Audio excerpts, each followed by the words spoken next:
Chers téléspectateurs, chères téléspectatrices, bonsoir et bienvenue à cette édition de votre rendez-vous hebdomadaire d'actualité Zoom sur que nous consacrons à la Covid-19. Nombreux sont ceux qui pensaient que l'apparition d'Omicron, connue pour son extrême contagiosité, allait nous conduire tout droit à une forme d'immunité collective et partant à l'éradication du virus corona. Ce n'est malheureusement pas le cas puisque depuis quelques mois après la détection de ce variant, la courbe des contaminations fait état d'une montée conséquente. La pandémie, nous le savons aujourd'hui, est bien plus qu'une crise sanitaire, c'est aussi une crise socio-économique sans précédent qui met sous pression chacun des pays qu'elle touche. Conscients de cet état des faits, les autorités du pays appellent à plus de prudence, au respect des mesures de prévention et à la vaccination pour faire face à cette éventuelle cinquième vague. Dans le Zoom sur ce soir, nous vous proposons d'examiner avec nos invités les moyens et modalités de la riposte face à cette éventuelle nouvelle vague. Nos invités sont Dr Mohamed Mahmoud Ouelali Mahmoud, DG, directeur donc général de la santé publique au ministère de la Santé, et Dr Bahamet, directeur de l'action sanitaire à Nouakchott Nord. Merci et bienvenue au plateau d'El Mauritania. Pour commencer, qu'est-ce qui explique un peu cette recrudescence de cette maladie chez nous? Bon, ce qui peut expliquer cette résurgence des cas de Covid, peut-être que nous sommes à plus de 6 mois de la dernière vague et que l'immunité induite par la contamination ne dure pas malheureusement beaucoup. Donc au bout entre 3 et 6 mois, les anticorps commencent à diminuer, leur taux sérique commence à diminuer dans le sang et la possibilité d'une recontamination est toujours probable. Donc, par contre, l'immunité induite par la vaccination dure plus et le vaccin protège plus que la contamination. Nous avons cette semaine, juste la semaine épidémiologique 26, qui commençait du 27 juin au 3 juillet, nous avons connu une augmentation du nombre de cas et l'apparition des cas hospitalisés, des cas graves. Les cas ne sont pas nombreux depuis le début de cette. On a enregistré 7 ou 8 hospitalisations. En plus le ministre avait parlé de 9 hospitalisations, 5 légères, okay. 4 donc je retiens très mal les chiffres. Point de presse. Okay. Je retiens très mal les chiffres. Donc à peu près 800 nouveaux cas. Nous sommes aujourd'hui à 931 cas actifs de Covid-19. On est resté pendant 3 à 4 mois sur presque 0 cas par jour. Donc cette situation est peut-être le début de quelque chose, mais quand même nous avons des taux de vaccination qui peuvent constituer une barrière contre une éventuelle résurgence du nombre de cas. Exemple, nous avons en Mauritanie 57,7% des personnes adultes complètement vaccinées. Le taux total des complètement vaccinés est autour de 46%, mais de toute la population cible qui est de plus de 12 ans. Mais les personnes de plus de 18 ans, ils ont un taux plus important et apparemment, les personnes vulnérables sont mieux protégées par la vaccination chez nous. Et cela peut être une barrière contre la contamination, mais surtout contre les formes graves de la maladie. Souhaitons-le. Docteur Bahamet, vous, apparemment, votre wilaya est la plus touchée, avec bien sûr l'Inchiri, le Brakna, le Trarza et l'Adha. pourquoi Nouakchott-Nord est plus touché que les autres wilayas Merci, M. Adahi. Tout d'abord, j'aimerais remercier la direction de programme de la télévision Mauritania pour cette invitation qui me permet de partager aujourd'hui ce plateau avec mon illustre confrère et directeur général de la santé. Comme il l'a dit tout à l'heure, je pense que vu le contexte sanitaire au niveau mondial, le nombre de cas que nous avons au niveau de la Mauritanie, et on peut dire que c'est une situation qui est un peu comparable à ce qui se fait un peu, ou bien ce qui existe dans les autres pays. Comme il l'a dit, on a fait presque après la fin de la 4e vague, début février, pratiquement on avait très peu de cas. Donc la Mauritanie aussi avec sa politique de, comme on dit, de surveillance épidémiologique pilotée par la Direction générale de la santé, nous en tant que directeur régional de la santé, quotidiennement, hebdomadairement, nous acculer vraiment à continuer à faire les testings pour essayer de vraiment de voir l'apparition de nouveaux cas. Et je pense que si ces cas élevés que nous avons au niveau national aussi démontrent aussi notre capacité aussi de réactivité ou de surveillance, parce qu'on a un nombre élevé de tests qui sont réalisés quotidiennement, comparé à certains pays peut-être qui ont moins de cas chez nous. Maintenant, pour revenir au cas de Nouakchott-Nord, particulièrement la Mokata de Tiaret, parce que si nous voyons dernièrement les cas, on a fait presque entre le mois de mai et jusqu'à 22-23 juin, on avait, je pense qu'en total que de 5 ou 6 cas, presque en 4-5 mois. Mais à partir du 22 juin, on a eu quand même à avoir une augmentation crescendo des cas. Cela pourrait s'expliquer par le fait déjà que la zone de Tiaret, c'est un centre de santé qui est connu au niveau de Nouakchott, où vraiment nous avons des équipes de garde qui viennent le plus souvent. Même on a remarqué dans les années précédentes, même lorsque la dengue avait commencé, ça avait un peu commencé au niveau de Tiaret parce que les gens venaient faire là-bas les consultations. Et vu qu'aussi nous avons un service de testing aussi qui est au niveau de ces structures-là, on a eu à avoir des tests qui sont assez positifs. Et là aussi, les cas que nous avons, le plus souvent, c'est les malades qui viennent, qui sont un peu symptomatologiques. Malheureusement, nous n'avons pas cette culture, dès qu'on a une petite légère symptomatologie, d'aller au niveau des formations sanitaires, de se tester, de voir est-ce que c'est une simple grippe, est-ce que c'est des cas Covid. Donc, ce qui fait que jusque-là, nous avons un nombre élevé de cas Covid, parce que malheureusement, la plupart qui viennent, la majorité, presque on a un taux de positivité qui dépasse déjà les 45%, ce qui est énorme pour la région. Ailleurs en Europe, les gens parlent déjà d'une 7e vague, mais également de nouveaux variants, B4, B5. Est-ce que ces variants sont chez nous ou non? Généralement, les variants tardent un peu à venir chez nous. Le dernier séquençage que nous avons fait la semaine passée a montré qu'on est encore à BA2. Nous avons testé, nous avons collecté des échantillons de cette dernière résurgence ou flambée des cas. Et un nouveau séquençage est en cours qui va nous montrer quel variant, est-ce qu'on est à B4 ou B5 ou est-ce qu'on est encore au dernier variant. Ça, ce n'est pas encore confirmé. Je reviens sur le pourquoi de Nouakchott. Oui, Nord. ouais.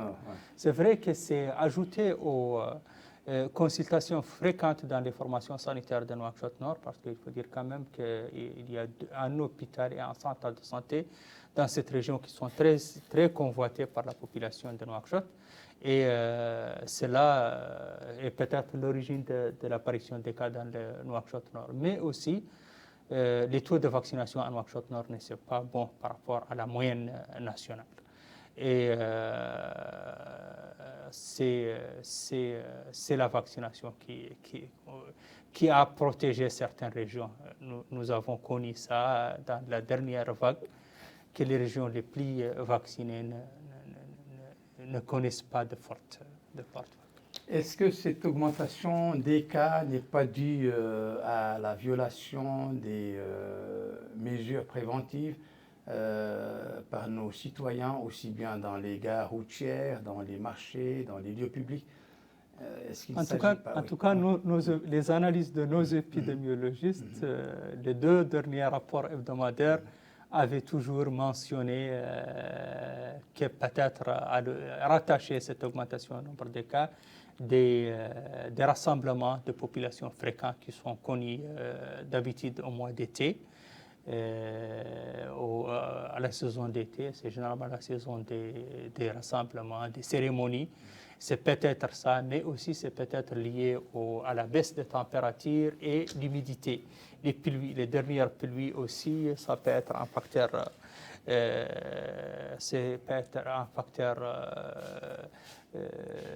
en faveur favorisant de la contamination. Et n'est pas dû non plus à une réticence face à la vaccination, par exemple, où en est-on aujourd'hui? C'est beaucoup plus aussi l'abandon des mesures, parce qu'il faut dire quand même que les 2-3 derniers mois, les gens abandonné leurs bonnes habitudes de ne pas se saluer, de ne pas s'approcher. Il y avait même des gens qui étaient souvent sous masque. Le masque est actuellement presque abandonné dans les lieux publics. Donc tout cela est peut-être à l'origine de ça. Et quand même, ces mesures barrières, le ministère de la Santé,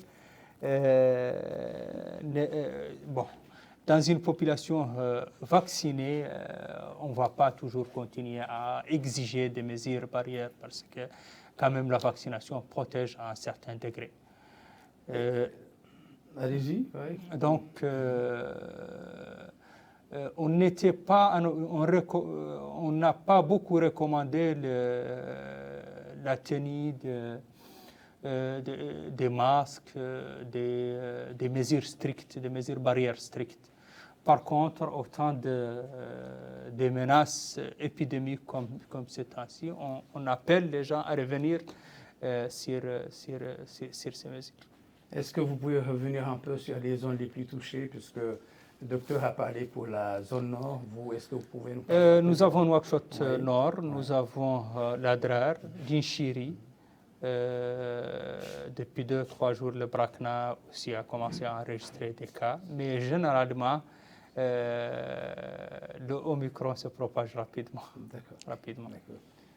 Et chez vous, docteur? Oui, par rapport juste à notre vaccination, le taux élevé au niveau de Nouakchott Nord. Bon, comme je disais, nous sommes dans un contexte mondial qui fait que vraiment peut-être tous les pays qui nous entourent, voire même actuellement avec l'échange, surtout que c'est, comme l'a dit le docteur, c'est l'été avec les vacances, il y a beaucoup qui quittent un peu l'extérieur, qui reviennent en Mauritanie, nos populations aussi qui vont à l'étranger. Donc juste à titre comparatif, quand on regarde à peu près les 2 dernières semaines, quand on compare par rapport au Maroc, qui est un pays limitrophe à nous, il y a presque plus de 39 000 cas qui ont été détectés en 2 semaines.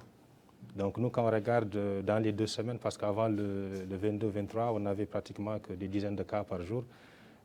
En France, on a environ plus de 1 100 000 cas. Aux États-Unis, plus de 1 500 000 juste en 2 semaines. Donc, et là aussi, à leur niveau, avec le séquençage qu'ils ont eu, il y a le BA3, BA4, le BA5. Donc, comme l'a dit le docteur, nous, quand même jusqu'à présent, le dernier séquençage qui date du 20 juillet, plutôt du 20 juin, et avec le BA2. Mais il est connu que le BA4 et le BA5 est beaucoup plus contagieux, la propagation elle est beaucoup plus rapide. Mais par la grâce de Dieu, nous aussi, il faut rassurer aussi la population de savoir que pour l'instant, malgré qu'on a vraiment une recrudescence de cas, il y a une augmentation du nombre de cas, mais le plus souvent, ça reste des cas légers. Là aussi, on peut, je pense, aussi le mettre au crédit de la vaccination, parce que la Mauritanie, en termes d'exemple, nous avons quand même un taux de couverture qui est vraiment très important. Nous avons presque, pour la tranche d'âge de plus de 18 ans, on a déjà, au moins ceux qui ont eu une dose, on a plus de 72% de personnes vaccinées. Donc ça, je pense peut-être c'est une des raisons peut-être qui fait que, malgré que nous avons des cas élevés, que jusque-là, nous parvenons quand même à avoir moins de personnes qui sont hospitalisées. Mais, comme je dis toujours, ça doit nous amener, nous tous, à nous responsabiliser. Parce que ces cas élevés, ces cas que nous avons, c'est juste les personnes qui sont venues dans les formations sanitaires se soigner, à qui on a proposé un test. Mais combien sont dans les ménages qui disent qu'ils ont une simple grippe alors que ce n'est pas ça? Donc le plus souvent, ceux qui viennent chez nous, c'est les gens qui pensent avoir une simple grippe, qui ont pris une automédication. Certainement, ça n'a pas donné un résultat. Ils sont venus dans les formations sanitaires et on les propose de faire un test. Et c'est avec ça qu'on a pu avoir. C'est pourquoi je disais au niveau de Tiaret, parce que Tiaret, au niveau de la wilaya de Nouakchott-Nord, c'est le centre qui a toujours les urgences depuis des années.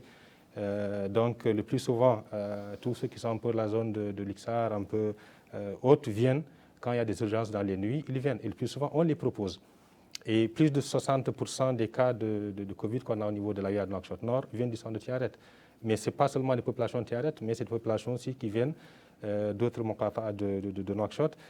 D'où l'intérêt vraiment que la prise de conscience aussi par nos populations. Parce que, comme on dit, par rapport à la santé, si on a des résultats, ce n'est pas seulement les professionnels de santé, c'est une synergie d'action de tout le monde. Je pense en tout cas, nous les invitons à fréquenter les formations sanitaires pour se tester. Parce que là, alhamdoulilah, on n'a pas de cas graves. Mais au moins, tous ceux qui ont quand même certains symptômes, s'ils viennent au niveau des formations sanitaires, se font tester, s'ils savent qu'ils sont Covid positifs, au moins ils vont éviter la propagation. Et c'est ça l'intérêt. Nous sommes sur quelque chose, comme l'a dit le directeur. Mais jusque-là, par la grâce de Dieu, vraiment, nous ne sommes pas débordés, nous n'avons pas de cas graves. Mais aussi, nous appelons à la responsabilité de tout le monde. Que ceux qui sentent qu'ils ont des symptômes, qu'ils viennent au niveau des formations sanitaires, se fassent tester. Et si ce n'est pas la Covid, on va traiter la grippe. Maintenant, si c'est la Covid, ça les évitera de contaminer d'autres personnes et peut-être qu'on ne souhaite pas que la situation ne soit hors de contrôle dans l'avenir. DG, qu'en est-il de la vaccination, de cette opération? Est-ce qu'il y a une bonne affluence au centre de vaccination? Les gens, est-ce qu'ils font confiance d'ailleurs aux vaccins? Puisque ces vaccins, contrairement à ceux que nous connaissons, ont pris peu de temps pour être élaborés. Qu'en est-il de tout ça? Puisque vous êtes sur le terrain, vous le connaissez. Mais ce peu de temps, c'est devenu maintenant beaucoup de temps parce que nous sommes déjà à 2 ans de la vaccination. C'est déjà suffisant pour... On avait l'habitude pour élaborer ces 10 ans.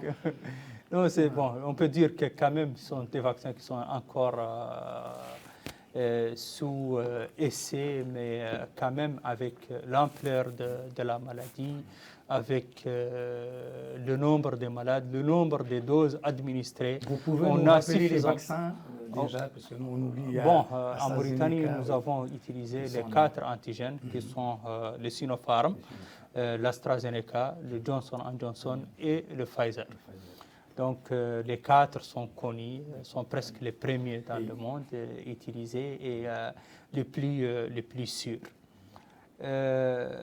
Ces antigènes ont été utilisés et généralement ils n'ont pas de problème. Nous avons un système de pharmacovigilance, nous avons un système de surveillance des MAPI, des manifestations post-vaccination. Et heureusement, en Mauritanie, on n'a jamais eu d'incident lié à la vaccination. C'est vrai que la vaccination au début les gens avaient peur, oui, tout ça, mais actuellement, si on dit que 72% des adultes ont déjà contracté, ont déjà eu un contact avec les vaccins, ça veut dire que personne n'a peur actuellement de la vaccination. Mais aussi, nous avons un phénomène qui est un peu particulier en Mauritanie. Si on propose au cours des campagnes de vaccination cette vaccination, si on la propose, on arrive parfois à trouver plus de 120-130 000 personnes vaccinées par jour.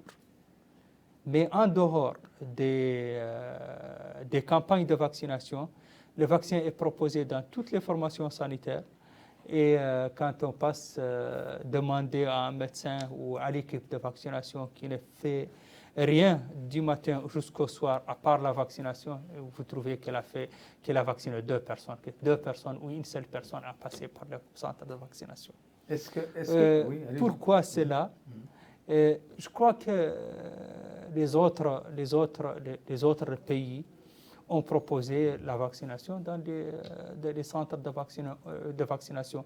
Au moment où ces centres sont débordés, la vaccination est peut-être proposée en stratégie avancée ou mobile, mais au moment où le service est disponible et qu'il n'y a pas beaucoup de pression sur les systèmes. Donc la vaccination est offerte et disponible. Donc la vaccination est toujours disponible dans les formations sanitaires. Donc la seule façon de se protéger jusqu'à présent, c'est le vaccin. C'est d'utiliser le vaccin. Docteur Ahmed, est-ce que les symptômes sont restés les mêmes jusqu'à présent? Oui, avec les derniers, comme je dis, dernièrement, quand même au sein de la population, je pense que actuellement à Nouakchott, je pense qu'il n'y a pas peut-être quelqu'un qui n'a pas une connaissance ou un ami qui se dit grippé ou bien qui ne se sent pas bien récemment. Donc le plus souvent actuellement, la symptomatologie que nous avons, c'est des maux de tête, comme d'habitude, et les maux de gorge qui ont un peu repris. Souvent, nous avons une fatigue générale, sous forme de courbature. Donc parfois, pour certains, il peut y avoir une petite diarrhée. Mais tout dépend d'une personne à l'autre, parce que la symptomatologie, elle n'est pas typique. Mais dans le cadre général, le plus souvent, on a des signes qui ressemblent à la grippe et souvent associés à ces maux de gorge-là et la toux que nous avons. Mais d'une personne à une autre, on peut avoir une symptomatologie qui est un peu différente. D'où l'intérêt, comme je dis toujours, à chaque fois qu'on a cette symptomatologie, on pense qu'on est juste grippé, d'aller toujours au niveau de nos secteurs de santé, de voir est-ce que c'est la Covid ou pas, et comme j'ai dit, de ne pas être, comme on dit, la cause de la propagation de cette maladie, parce que comme on sait, certains peuvent l'avoir sans que ça ne les fasse rien du tout. Quotidiennement, pour les voyageurs, ce sont des personnes qui sont asymptomatiques. Mais quand nous regardons sur souvent 140, 150 personnes asymptomatiques, nous avons 5, 6, voire parfois des dizaines de cas. Donc ça veut dire que même les malades, pas les malades, les personnes qui circulent avec nous, qui se disent en bonne santé, sont souvent porteurs et peuvent aussi propager cette maladie. Ce qui fait que, toujours, dès qu'on ne se sent pas bien, d'aller dans les formations sanitaires, comme je l'ai dit toujours, et de faire le test, au moins, pour éliminer cela. Est-ce que déjà, à partir de quel âge doit-on déjà commencer à se faire vacciner? La Mauritanie offre le vaccin actuellement pour les personnes âgées de plus de 12 ans. À partir de 12 ans, la vaccination est offerte. Donc, bien sûr, avec un accent particulier sur les personnes qui ont des maladies chroniques, comme le diabète, l'hypertension, ou donc les maladies chroniques, ils doivent être, même l'obésité, ils doivent être protégés mieux, parce que c'est ces personnes qui présentent ces comorbidités qui courent le plus grand risque. En plus les personnes âgées, mais quand même on propose la vaccination à toutes les personnes de plus de 12 ans pour améliorer la barrière contre la contamination et en même temps pour protéger les personnes vulnérables. Pour revenir sur la question est-ce que la vaccination a protégé? Oui, on peut confirmer déjà que la vaccination a protégé la population mauritanienne. Quelques chiffres pour une comparaison que nous avons fait entre les vagues précédentes. La première vague, nous avons eu 7474 cas, dont 161 décès, un taux de létalité de 2,15%. Donc 2,15% des personnes qui ont contacté le Covid en première vague sont malheureusement décédées. Pour la deuxième vague, c'était encore plus grave, donc 9866 cas, 281 décès, un taux de létalité de 2,85%. Pour la troisième, à partir de la troisième vague, donc l'introduction de la vaccination, 20 028 cas, 355 décès, un taux de létalité de 1,77%. La quatrième vague, donc après avoir obtenu une bonne couverture vaccinale, la quatrième vague, nous avons eu 21 425 cas, 185 décès, un taux de létalité de 0,86%. Et à partir de la quatrième vague, donc ces 6 dernières semaines, nous avons enregistré 1800 cas, 3 décès, donc ce qui fait un taux de létalité de 0,16%. Et qu'en est-il? Donc la différence, ça a protégé les gens contre les formes graves. Donc Je n'ai pas les chiffres de l'hospitalisation, mais la même logique. L'hospitalisation a diminué avec l'augmentation de la couverture vaccinale. Et qu'en est-il aujourd'hui de la conservation de ces vaccins, du déficit qu'il y avait également au tout début, des lits d'hospitalisation, de l'oxygène? Est-ce que tout cela est rentré dans l'ordre aujourd'hui? Oui, avec la Covid, comme j'ai dit, il y a eu plusieurs opportunités vraiment de renforcer les plateaux techniques au niveau national, tant en termes d'équipement hospitalier que de la logistique au niveau du programme élargi de vaccination. Parce que je pense que depuis avant c'était le mois de novembre, je pense qu'on avait eu, novembre ou octobre, on avait l'acquisition quand même des chaînes ultra froids qui étaient en prélude déjà pour la conservation des vaccins Pfizer, qui nécessitait une conservation aussi beaucoup plus optimum. Et en dehors de ça, pour les autres vaccins, récemment aussi au niveau national, je pense qu'il y a eu une dotation aussi de chaînes de froid pour la plupart des formations sanitaires, parce qu'actuellement, quand on regarde pour la capacité de stockage et de vaccination, même pour la vaccination Covid, presque l'essentiel des formations sanitaires offre la vaccination. Donc, ce qui fait que déjà que c'est en plus. Et pour les formations sanitaires de l'intérieur, le plus souvent, ce sont des chaînes de froid qui fonctionnent avec le solaire.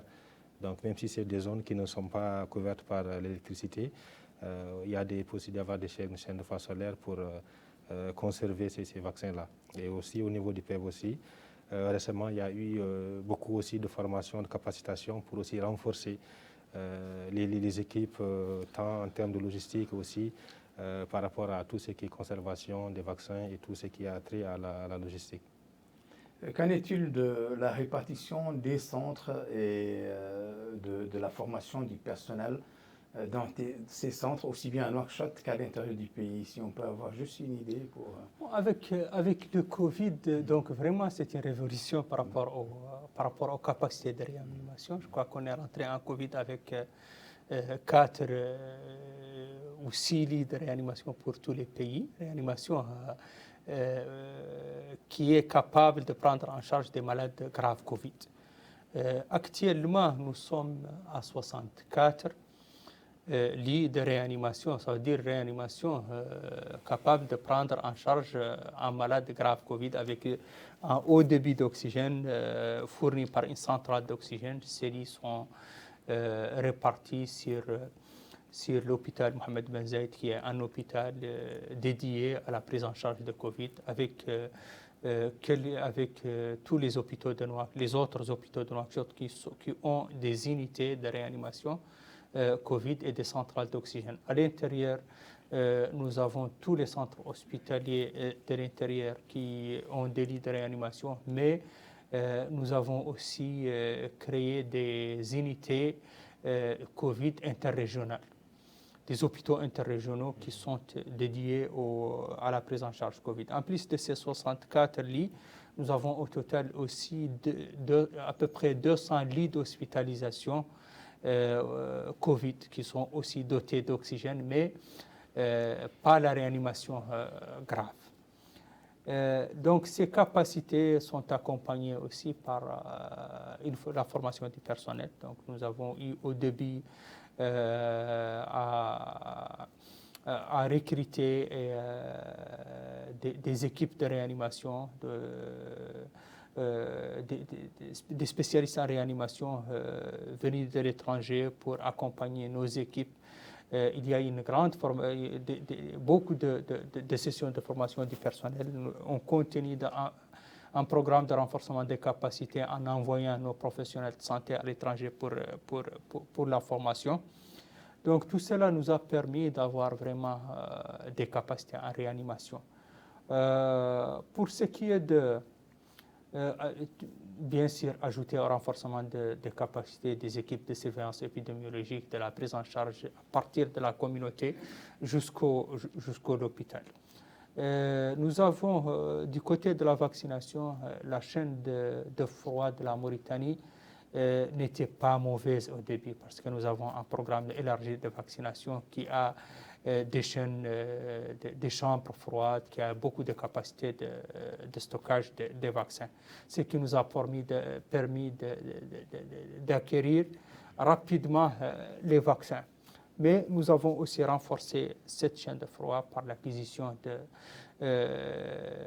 des frigos et congélateurs solaires qui sont répartis sur les formations sanitaires, les postes de santé. Actuellement, nous avons plus de 400 postes de santé qui ont des chaînes de froid solaire. Aussi, pour les chambres froides, nous avons doté des régions de l'intérieur comme Nema, Aleg, Sidi Babi et Kifa, des équipements de chaînes de froid, des chambres froides qui ont une grande capacité.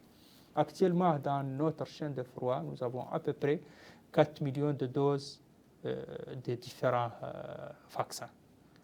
Donc, cela certainement va nous permettre de tenir.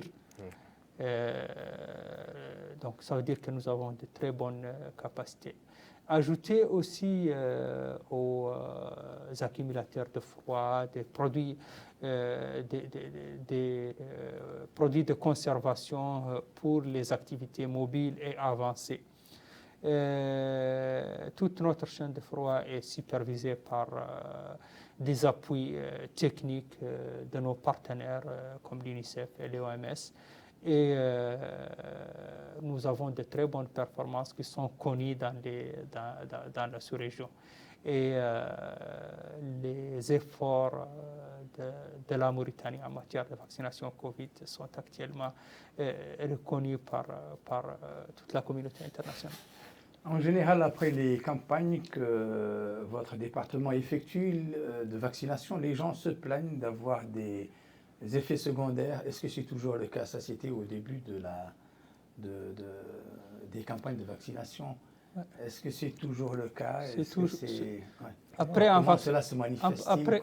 Après un vaccin, souvent, même les vaccins des enfants, souvent, on a des courbatures, on a de la fièvre, mais c'est bénin et c'est classique.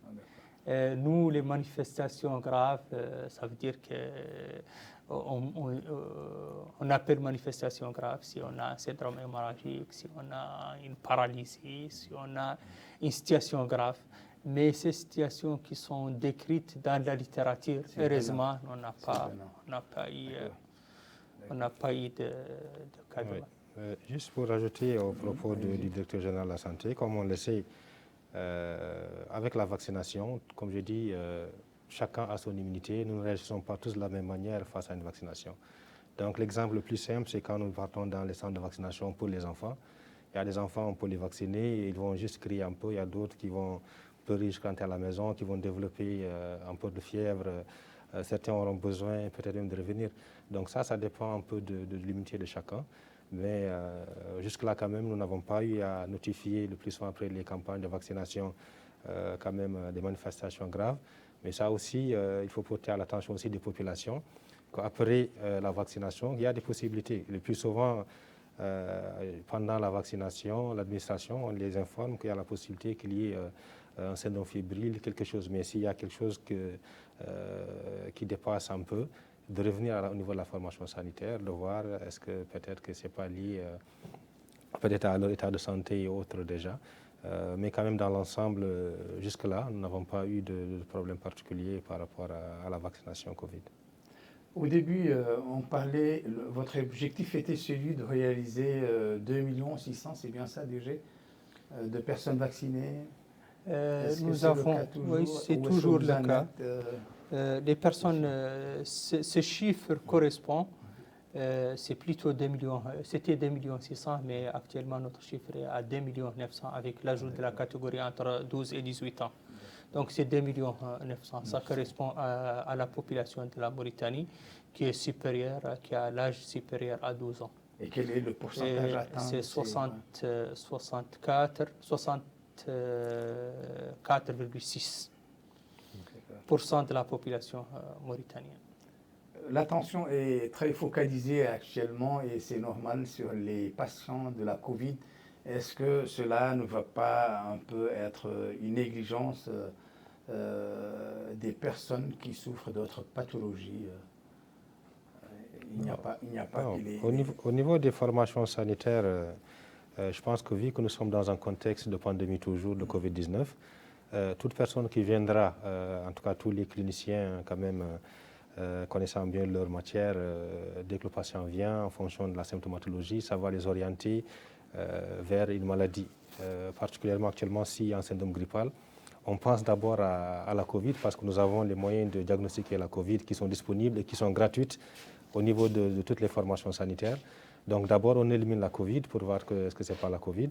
Et après, si ce n'est pas la Covid, on continue de voir, parce que le syndrome fébrile et tout, il y a la Covid, on peut avoir aussi le palu. Ça, c'est juste pour parler de maladies infectieuses qui peuvent amener la fièvre. Et en parallèle de cela, on va voir les chiffres tensionnels, on va voir est-ce qu'il n'y a pas une maladie chronique qui est cachée quelque part.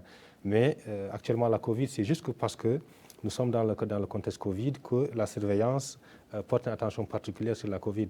Et s'il y a une autre épidémie également, la surveillance aussi va porter une attention particulière par rapport à cette maladie qui est actuellement dans la zone de consultation. Parce que les maladies, en fonction de la région, il y a des maladies peut-être qui sont beaucoup plus fréquentes que d'autres. Et en fonction de ça, on va beaucoup plus penser à cette maladie-là. Je crois aussi que dans notre population, nous avons un Déjà, je m'excuse un peu, mais puisqu'il n'y a pas que ça, il y a des gens qui souffrent du cancer, il y a d'autres qui sont sudéens, il y a d'autres. Est-ce que aujourd'hui, l'attention n'est pas focalisée juste sur les patients qui souffrent de la Covid? Merci. La Covid a eu des répercussions à tous les niveaux. Et le système de santé n'est pas épargné de ces répercussions. Donc, on a eu pendant des moments, on a connu des formations sanitaires qui sont fermées à cause du Covid. Avec le confinement, il y a eu beaucoup de répercussions, mais avec le plan d'action déjà de l'année 2021, nous avons mis l'accent sur l'intégration de la Covid avec les autres maladies. Notre personnel quand même a une bonne connaissance de Covid. Nous avons des protocoles de prise en charge qui sont actualisés par notre conseil scientifique et vulgarisés. Et la Covid, je crois qu'elle est rentrée comme un programme de santé. Et actuellement, en 2022, les hôpitaux travaillent sur la pathologie normale. Même on a essayé de sortir. Actuellement, tous les hospitalisés Covid sont dans l'hôpital Mohamed Ben Zayed, qui est un hôpital dédié à Covid, qui est construit pour Covid. Donc, ça n'influence pas. On n'a aucun malade Covid hospitalisé dans les autres hôpitaux. Donc, les hôpitaux actuellement continuent dans la pathologie normale. Je le disais tantôt dans ma modeste introduction que Omicron, d'éminentes personnalités scientifiques disaient que c'était un don du ciel et que cela allait permettre un peu d'éradiquer. Est-ce que c'est le cas toujours? Est-ce que c'est ce que vous pensez? Est-ce que c'est... La tendance dans le Covid, c'est que le virus va vulnérable, moins contagieux, au moins vulnérable, plus contagieux.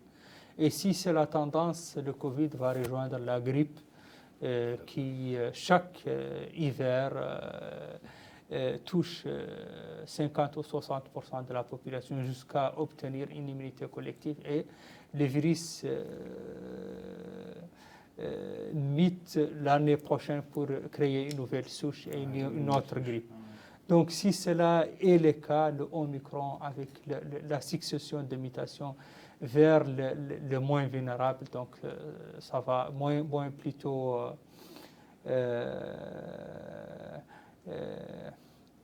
le moins grave, donc ça veut dire que va être une pathologie bénigne. Mais avoir une seule fois une immunité collective et la maladie est finie, donc je ne crois pas que c'est le cas. Ça puisse se passer comme ça. Non, effectivement. La preuve que nous avons connue, excusez-moi, les pays qui ont fait des enquêtes de séroprévalence de la 4e vague ont trouvé plus de 90% de la population qui a été touchée par le virus. Mais ces mêmes pays, après 6 mois, ont connu d'autres. Oui, effectivement. Bon, comme je le dis toujours, vraiment le monde est un village planétaire. Quelqu'un peut prendre son petit déjeuner, comme je dis souvent, à Nouakchott et aller déjeuner aux États-Unis ou bien en France. Et aussi cette disparité-là dans la couverture vaccinale au niveau mondial aussi peut être un peu une source peut-être de résurgence de quelques souches ou bien de mutations. Avec Omicron, quand même, on a ressenti quand même que malgré qu'il y avait beaucoup de personnes qui étaient atteintes par la Covid-19, mais comme l'a montré tout à l'heure le directeur général, la létalité a baissé. Le nombre de cas graves a baissé malgré que vraiment il y a une fulgurance de cas. Quand vous regardez actuellement en France, comme je dis, les 2 dernières semaines, il y a eu plus d'1 million de personnes qui ont été atteintes par la Covid, mais ça n'a pas perturbé la routine habituelle. Donc nous, aujourd'hui, en Mauritanie, on parle quotidiennement de 120, 140, 150 cas. Mais souvent, les gens se demandent, mais est-ce que c'est vrai? C'est des cas qui existent, mais peut-être ça n'a pas ça ne retentit pas par rapport au nombre d'hospitalisations. Et ça, on peut le mettre au crédit de la vaccination, mais également peut-être aussi à l'évolution naturelle du virus, qui fait que peut-être qu'il a perdu un peu d'une certaine virulence. Et en tout cas, nous espérons quand même que dans un futur très proche, que la Covid sera une endémie, qu'on ne va plus, peut-être, on va continuer à surveiller. C'est comme actuellement avec le palu et autres, nous sommes dans une zone d'endémie, nous continuons, comment dirais-je, à tester, à diagnostiquer, à traiter. Le paludisme continue de faire des ravages. Et je pense que aussi dans le futur, c'est comme ça aussi, ça va continuer avec la Covid-19. On ne fera plus, comme on dit, cette attention particulière à la Covid, parce que je me rappelle en 2020, lorsque les cas ont commencé, mais il y avait des mesures barrières. Donc ça, c'est parce que c'était au début. Nous avons appris beaucoup de choses par rapport à la prise en charge. Notre système sanitaire aussi s'est amélioré entre-temps. Mais aussi, on peut dire qu'aussi, en parallèle, peut-être que le virus a perdu une partie de sa virulence. Mais ça, comme je dis, nous continuons aussi d'apprendre toujours de la maladie et aussi en fonction de son évolution. D'où l'intérêt qu'on continue toujours à s'armer. Comment? En continuant à se vacciner. On a vu que pendant les campagnes, nous avons un nombre important de personnes qui se vaccinent. Mais en dehors des campagnes de vaccination, les structures de santé sont ouvertes, les gens ne viennent pas se vacciner. Et on sait que la vaccination nous aide vraiment à nous prémunir contre les cas graves, à diminuer vraiment la létalité. Et actuellement, si la tendance que nous avons, on peut dire que la vaccination nous a beaucoup aidés parce qu'on a beaucoup de cas, mais par la grâce de Dieu, nous n'avons pas assez de cas graves qui sont hospitalisés. En prévision de cette éventuelle 5e vague, quelle est la conduite à adopter si vous devriez un peu apporter vos conseils aux populations et aux autorités de ce pays? Est-ce qu'il faut un peu de rigueur dans le déplacement des gens, leur comportement de tous les jours, les rassemblements, mais également qu'est-ce que vous prévoyez de faire avec vos partenaires, les partenaires du département de la santé? Pour ce qui est du ministère de la Santé, nous avons déjà agi il y a 2 semaines. Donc nous avons constaté qu'il y a une augmentation du nombre de cas. Donc nous avons agi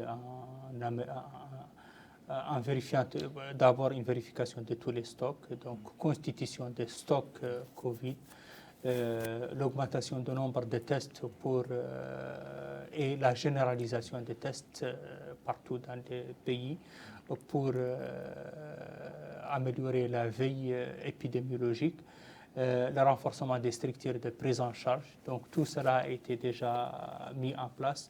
La constitution de stocks de vaccins, l'ouverture des unités de vaccination qui étaient peut-être 2 fois par semaine, on les fait tous les jours. Donc tout ça, ça a été déjà mis en place. Pour ce qui est de la population, nos conseils, c'est que peut-être les 2-3 prochaines semaines, on invite les populations à observer les masques, parce qu'il faut dire quand même que la transmission est... Ah oui, les masques? Les masques. Ah, d'accord. La distanciation ici. Parce qu'on est à la veille de la fête également. La distanciation, oui, c'est vrai. La distanciation, les masques, éviter surtout les rassemblements. Et je crois qu'avec le niveau de la vaccination, si on augmente la couverture vaccinale, si on arrive à vacciner 100 000 ou 200 000 personnes pendant les 2 prochaines semaines, donc on va passer très rapidement et on ne va pas avoir une 5e vague. Est-ce qu'on peut avoir une idée juste des obstacles que vous rencontrez lors de ces campagnes que vous organisez? Il doit y avoir certainement des obstacles pas beaucoup de refus. Quand on offre le vaccin, il n'y a pas de refus de vaccin. Mais le réel obstacle, c'est que les gens ne viennent pas se vacciner. Il faut venir. Et c'est difficile. Les campagnes de vaccination coûtent beaucoup en moyens, en perturbation même du système de santé. Donc, c'est 4 000 ou 5 000 personnes qui vont être mobilisées. Et tout cela pèse lourd sur le système de santé. L'idéal, c'est que qu'on arrive à améliorer l'utilisation de la vaccination dans la population. Ahmed? Oui. Bon, pour ce qui est déjà des mesures prises au niveau des formations sanitaires, quand même depuis quelques semaines, plutôt quelques jours avec la résurgence des cas, il y a quand même un renforcement de tout ce qui est mesures d'hygiène au niveau des formations sanitaires, surtout le port des masques. En tout cas, quand même, on a renforcé la sensibilisation déjà pour le personnel de santé, mais également pour tous les patients qui fréquentent nos formations sanitaires, vraiment de l'intérêt d'observer ces mesures barrières. Et aussi, comme on a dit, on a une augmentation de cas et il y a des cas communautaires qui circulent, donc il y a des personnes asymptomatiques qui continuent vraiment de véhiculer le virus au sein de la population, c'est tout à fait normal. Mais quand même, c'est d'appeler la responsabilité de tous, comme j'ai dit. Nous sommes en peur de le fait. Ça va être difficile de dire les gens de même famille de ne pas se retrouver autour du plat familial pendant la fête de l'Aïd. Mais quand même, pour ceux qui ne se sentent pas bien, comme je dis, d'aller au niveau des formations sanitaires, se tester. Quand on est positif, au moins on prend des mesures pour soi-même pour éviter de contaminer les autres. Parce que peut-être que la personne n'aura pas de problème particulier. Si on voit l'exemple de l'année dernière, pendant les fêtes de fin d'année en Occident, il y avait eu une pénurie de tests. Parce que tous ceux qui voulaient aller rendre visite à leurs parents pour les fêtes de fin d'année, pour éviter d'être une source de propre contamination de leurs parents, ils se sont testés.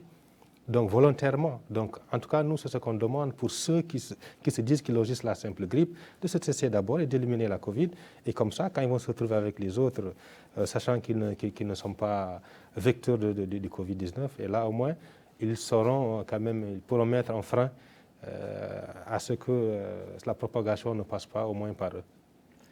Il nous reste 1 minute, si vous avez juste en quelques secondes un dernier mot, puisque le temps est parti. C'est juste d'insister sur ce qu'a dit mon collègue Dr Ba, c'est de se faire tester. On ne risque pas d'avoir une pénurie de tests parce que nous avons déjà constitué de très bons stocks de tests. Donc c'est que toutes les personnes soient responsables, on les appelle des responsabilités, de ne pas contaminer les autres, de connaître d'abord son statut par rapport à l'épidémie et s'isoler pendant les 7 à 10 jours jusqu'à éliminer les virus et retourner à la vie normale.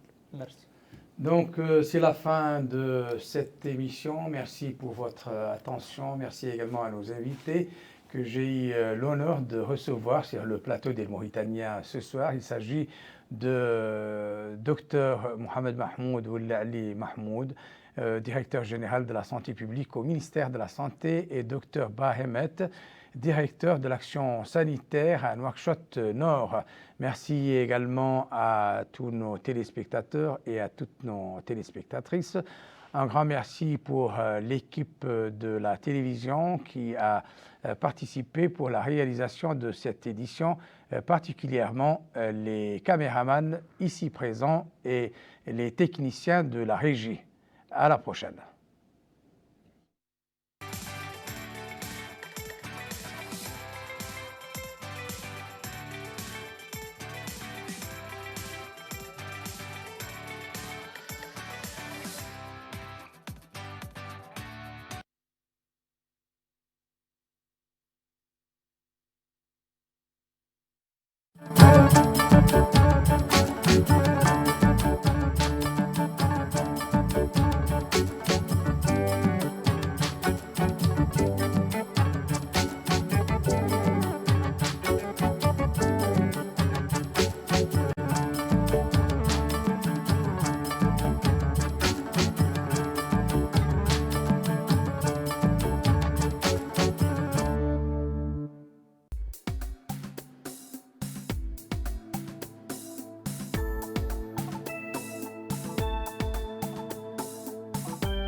أعزائي المشاهدين مشاهدي قناة الموريتانية، السلام عليكم ورحمة الله وبركاته.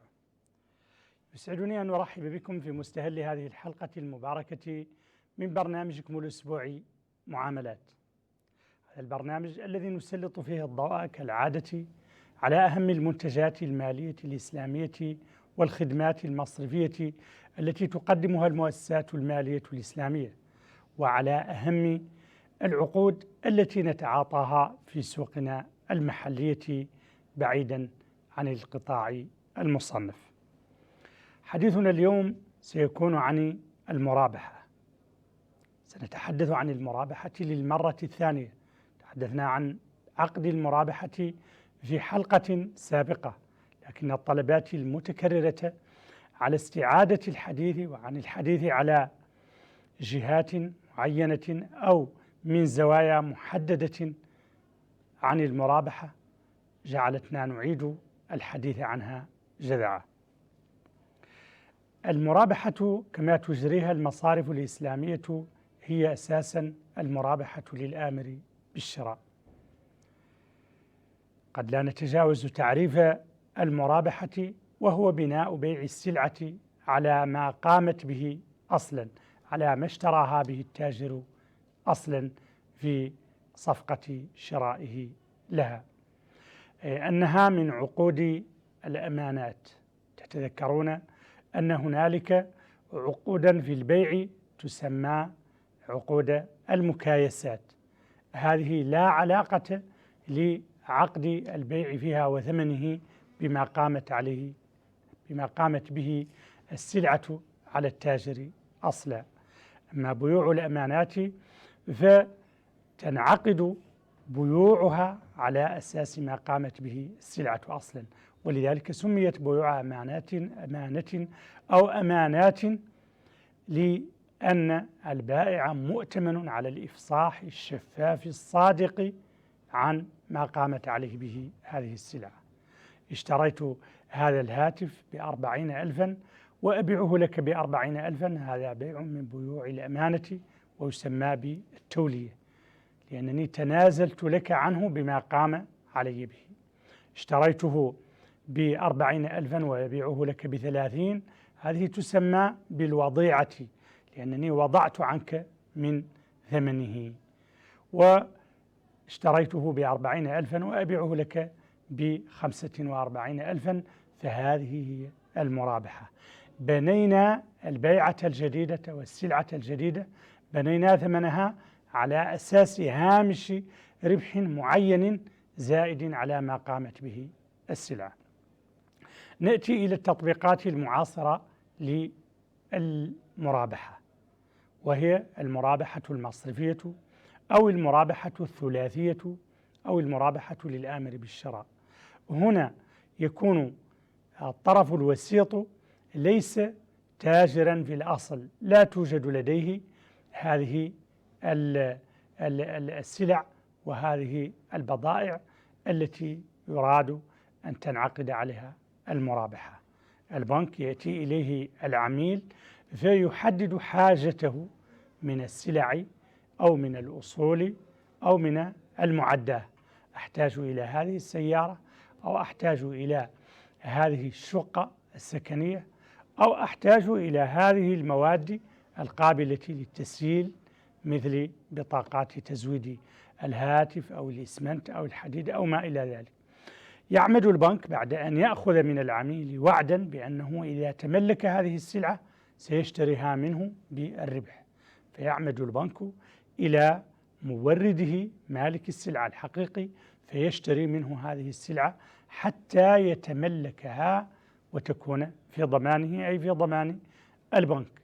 بعد ذلك يبيع هذه السلعة إلى العميل بالثمن الذي اتفقا عليه، أي بهامش الربح الذي اتفقا على أن يأخذه البنك فوق ما قامت به هذه السلعة.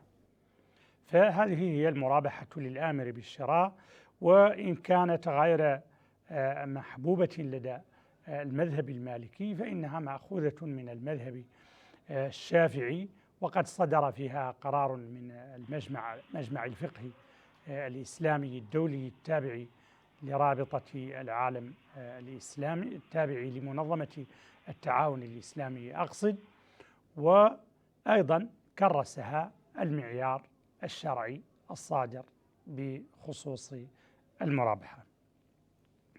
هنا تأتي مسائل ينبغي التوقف عندها.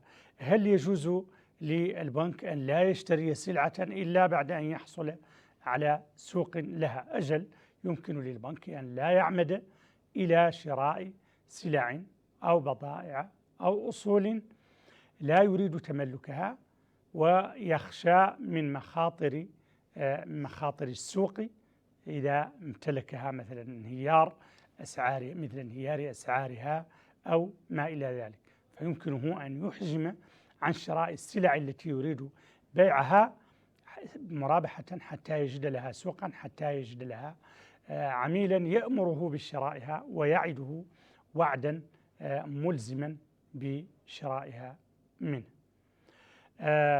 نعم، هذا عن المرابحة المصرفية.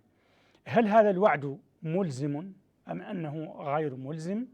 الذي ذهب إليه وانتحاه المجمع الفقهي هو إلزامية هذا الوعد، كون الوعد ملزما، والخلف في الوعد وإلزاميته خلاف فقهي معروف، فقيل إنه يلزم، وقيل يلزم ديانة ولا يلزم قضاء، وقيل إنما يلزم قضاء إذا دخل صاحبه على عملية لو لم يعده الواعد لما دخل عليها، فكأن البنك لم يكن ليشتري هذا المصنع ب2 مليار مثلا لولا أن عميله أمره بشرائه ووعده وعدا ملزما بأنه سيشتريه منه بالربح المحدد. فإذا اشترى البنك هذا المصنع الذي لا يريد اقتناءه لنفسه أصلا ولا الاستثمار فيه، فإنه من المتأتي فقها ومن العدالة واقعا أن نلزم العميل بأن يفي بالتزامه. نعم. المسألة الثانية هي مرحلة هذا الوعد، ومن الأهمية بمكان أن نشير إلى أن السلعة إذا اشتراها البنك تظل على ضمانه وعلى مسؤوليته حتى ينعقد عقد المرابحة بينه وبين عميله. فإذا انعقد البيع وانبرم صحيحا فإنها تكون في ضمان المشتري الآمر بالشراء. يحق للمشتري أن يطلب السلعة من مورد معين، أن يقول اشتروا لي هذه السيارة من صناعة هذه الشركة المعينة أو من هذا الدكان المعين أو هذه الوكالة المحددة. يصح للبنك حينها أن يقبل ويمكن له أن يرفض، وفي الغالب البنوك الإسلامية تتعاطى إيجابيا مع عملائها، فتقوم بشراء السلع والأصول من الجهات التي يحددها العميل، أولا ضمانا لأنها هي بالجودة، أن هذه السلع أو هذه الأصول بالجودة التي ترضي العميل، وثانيا أيضا أنه لا يضير هذه المؤسسات أن تستجيب لرغبة عميلها التي في الغالب تكون رغبة نابعة عن خبرة وعن أمور ذات طابع مهني.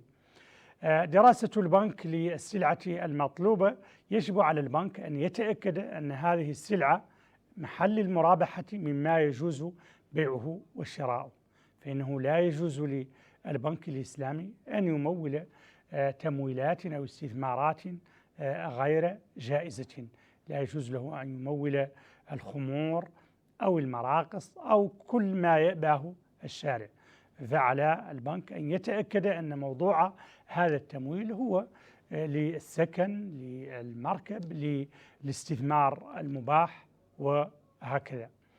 نقل ملكية السلعة كما أشرت لا يكون إلى العميل إلا بعد توقيع عقد المرابحة، وحينها يكون العميل مسؤولا مسؤولية كاملة عن عمله وعن الأموال التي حصل عليها والسلع التي اشتراها، وأصبحت في ضمانه بالعقد الصحيح. ومن هنا يكون عليه أن يوفر ما التزم به تفاديا لمخاطر الائتمان من البنك. مخاطر الائتمان هي أن يتلكأ العميل في السداد، أن لا يفي بالتزاماته المالية التي التزم بها. ولذلك أباح الفقه الإسلامي وأباحت الشريعة الإسلامية للبائع بالمرابحة أو بغيرها أن يأخذ من الاحتياطات ما يناسب هذا المعنى، أن يأخذ الرهن بجميع أنواعه، رهن المنقولات ورهن الأصول، قال تعالى فرهان مقبوضة، والذي يمنع هو غلق الرهن. غلق الرهن لا يجوز عند المذاهب الأربعة بل عند عامة الفقهاء، لأنه يؤول إلى بيع ثنيا وإلى سلف جر نفعا أو ما يشبه سلفا جر نفعا. بإمكانه أن يأخذ تفاديا لمخاطر الائتمان كذلك أن يأخذ من العميل ضمانا شخصيا أو ضمانا مؤسسيا، أن يأتي بضمان من مؤسسة مثلا أو من شخص. بإمكانه أن يلزم العملاء أن يتضامنوا فيما بينهم، وهذه هي التي تلجأ إليها في الغالب مؤسسات التمويل الأصغر، أن تعمد إلى التضامن الجماعي المتبادل لتشكل بذلك ضغطا معنويا على العملاء حتى تضمن المؤسسة وفاء العميل بالتزاماته كاملة غير مشروطة. هنالك أيضا من الضمانات عدم تسليم أوراق البضاعة أو الأصل محل المرابحة إلى العميل إلا بعد الوفاء بالتزاماته جميعا.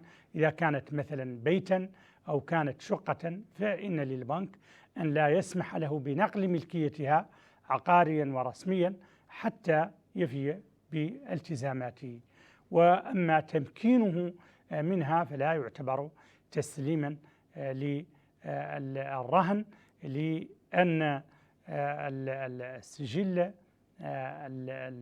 والتحفيظ العقاري المستجد في هذه العصور وتمسك البنك به وبقاءه تحت يده يكفي من قبض الرهن الذي كان مشترطا في صحة الرهن. فبإمكان البنك أن يسلم الشقة إلى مشتريها بالمرابحة ليستفيد منها بالسكن أو بالكراء، ويكون البنك ظل قابضا لرهنه لأنه يستمسك بمستنداته الرسمية وبتحفيظه العقاري وبكونه لما ينقل بعد إلى العميل. وبالتالي هذه من المسائل المستجدة فيما يتعلق بقبض الرهن، لأن الجمهور يشترطون قبض الرهن من قبل المرتهن لصالحه. فإذا سلمنا هذه السيارة المبيعة مرابحة والمقبوضة أو المرتهنة في هذا الدين، إذا سلمناها للعميل كأننا أبطلنا على رأي الجمهور أبطلنا هذا الرهن، بيد أن التسجيل العقاري وأوراق السيارة المستجدة واستمساك البنك بهذه المستندات الضامنة لحقه يكفي من قبض ذلك الرهن إن شاء الله تعالى. يبقى هنالك محظورات يجب أن ننتبه إليها ونحن نتعامل بالمرابحة كما تجريها المؤسسات المالية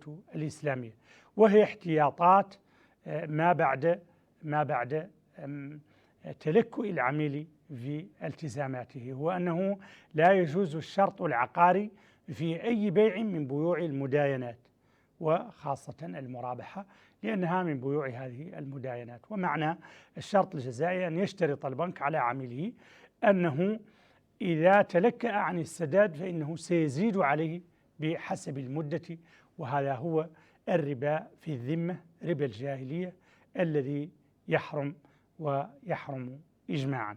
نعم، جاز المجمع الفقهي للبنك الإسلامي أن يضع نقطة في العقد أو فقرة في العقد تقول إن هذا العميل إذا تلكأ في سداده أو إذا لم يفي بالتزاماته فإنه يتصدق بجزء من الأموال أو بنسبة محددة من الأموال التي يماطل فيها، وأنه يوكل البنك على أخذ هذه الأموال أو تسجيلها على حساباته ديونا لتصرف في أوجه الخير دون أن يستفيد منها البنك، ولو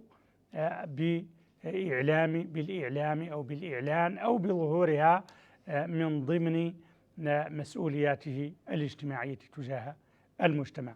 هذه أيضا أباحها المجمع الفقهي وكرسها المعيار الشرعي، حتى إذا كان هذا العميل وفيا وملتزما فإنه لن يحتاج إلى تفعيلها، وإذا كان مماطلا يريد أن يأخذ أموال البنوك الإسلامية ويستحلها لأنها لن تزيد عليه فإنه يكون أمامه هذا العائق الذي يشكل عليه مخاطر بأخذ هذه الأموال منه.